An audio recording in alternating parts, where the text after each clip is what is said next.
Now at 6, Portland Public Schools superintendent has unveiled her new budget as the district looks to slash $56 million. We'll have all the latest coming up. Plus, Washington's financial outlook has been downgraded to negative, while the state's credit rating has taken a nosedive. Coming up. And the Blazers season coming to an end after a tough loss to San Antonio in Game 5. We'll bring you the highlights from last night's matchup in just a few minutes as your sunrise starts right now.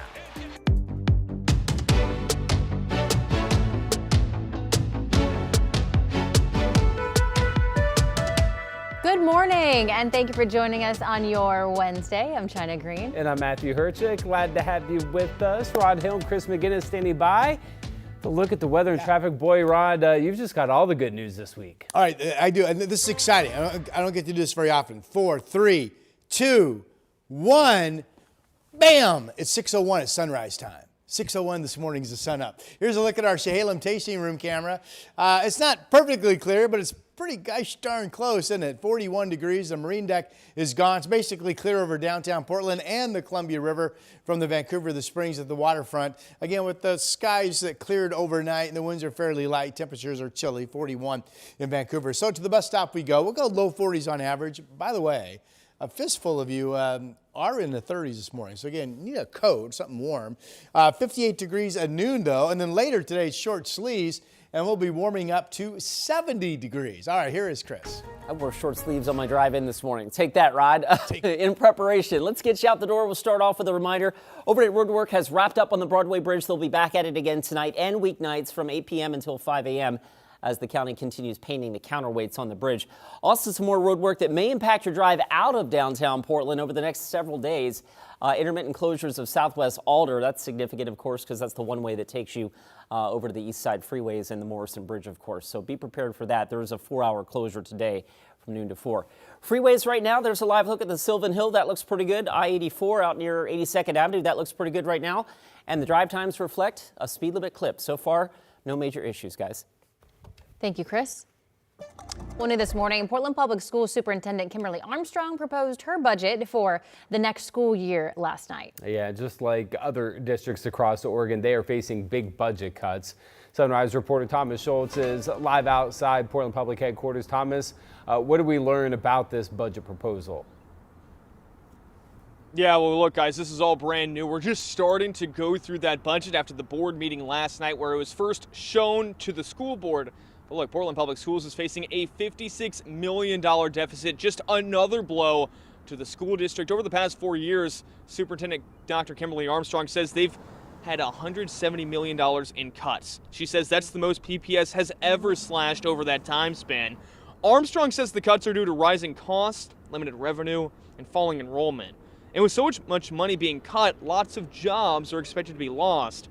Armstrong says more than 300 full-time positions could be slashed. Some of those roles could already be vacant. Other employees could have hours reduced. Still, this is a really big blow to Oregon's biggest school district. At a school board meeting last night, board members acknowledged these cuts are going to be really challenging for schools and upend some employees' lives. Still, Board Chair Eddie Wong acknowledged the district has little choice but to make big changes to the budget. We do have to restructure. Central office does have to restructure. We have to be able to do more with less. And so there is an opportunity here to figure out how to restructure that could solve some of these issues that have been brought up.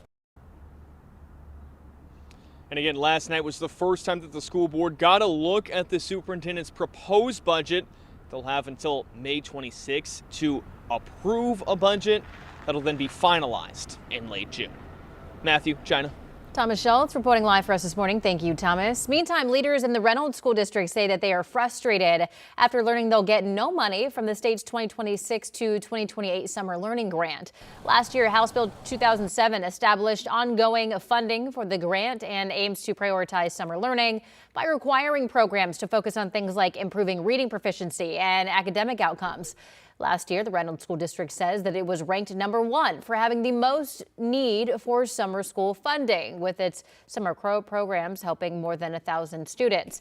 Despite this, the district says it's been excluded entirely from this funding. And Battleground Public Schools is also moving forward with major staffing decisions as more than 130 positions could be eliminated there. Yeah, the cuts come as district leaders work to close a $20 million budget deficit after voters rejected the funding measure for a third time. Sunrise reporter Corey Johnson joins us with more details on this. Good morning, Corey. Yeah, good morning, Matthew. China. This impacts a wide range of positions across the district, but the majority of those cuts are happening inside school buildings, including teachers. Now, Battleground Public Schools plans to cut about 130 positions for the 2026-27 school year. District leaders say the reductions come after a replacement levy failed to pass for a third time in February. Of the cuts, about 70 full-time equivalent positions are building-based staff members.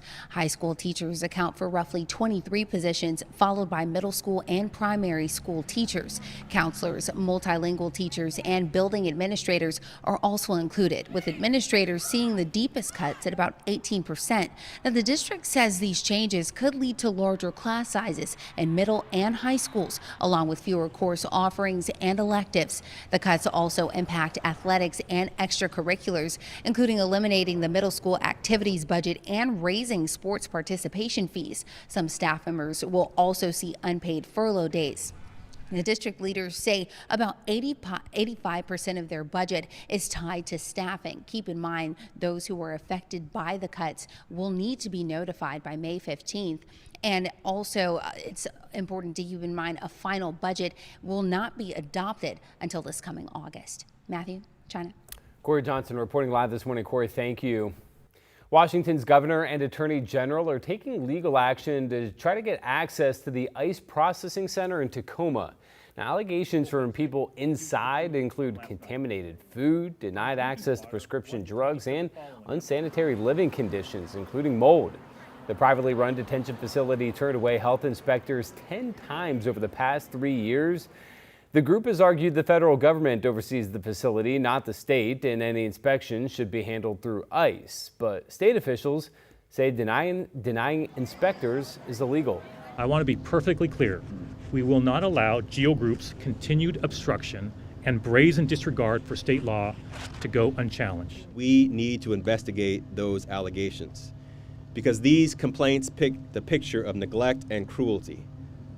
Neglect and cruelty. So far, there's been no comment from ICE in response to the latest filing.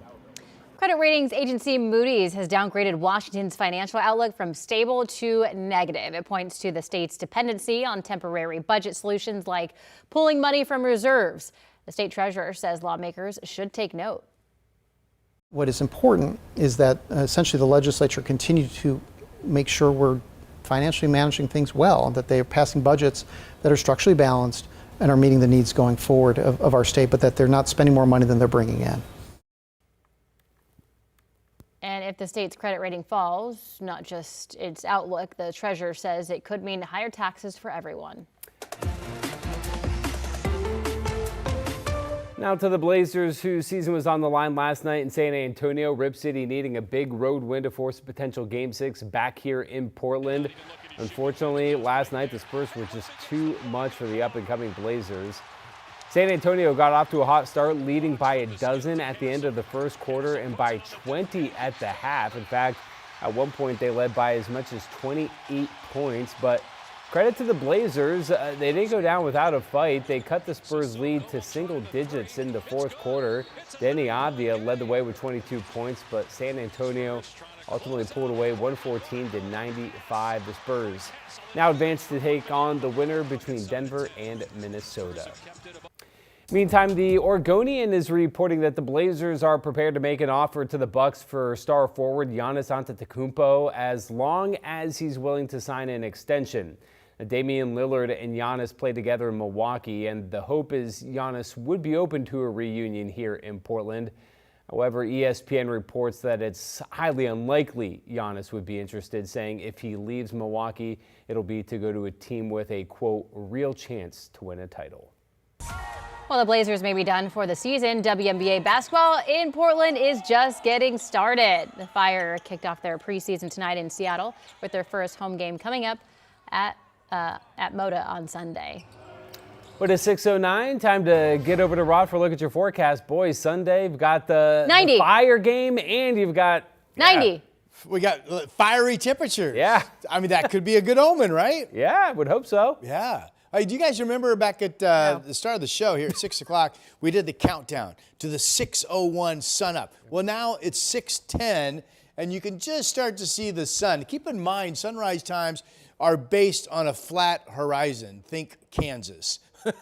So the Cascades block the sun from Portland, until the sun gets up a little bit. Then we can see it over the Cascades. So at 6:10, that's what we're now seeing. It's mainly clear. You can see a little bit of cloudiness down low, but what a beautiful day we have coming up. 42 degrees. I've got one more rising sun pick for you. This is the Shalem Tasting Room in Sherwood, and there it is. And that's giving us that kind of yellow-orange hue in the sky. So after a couple of starts with the low solid marine clouds, really pretty morning out there awaiting us, or now taking place actually on this Wednesday.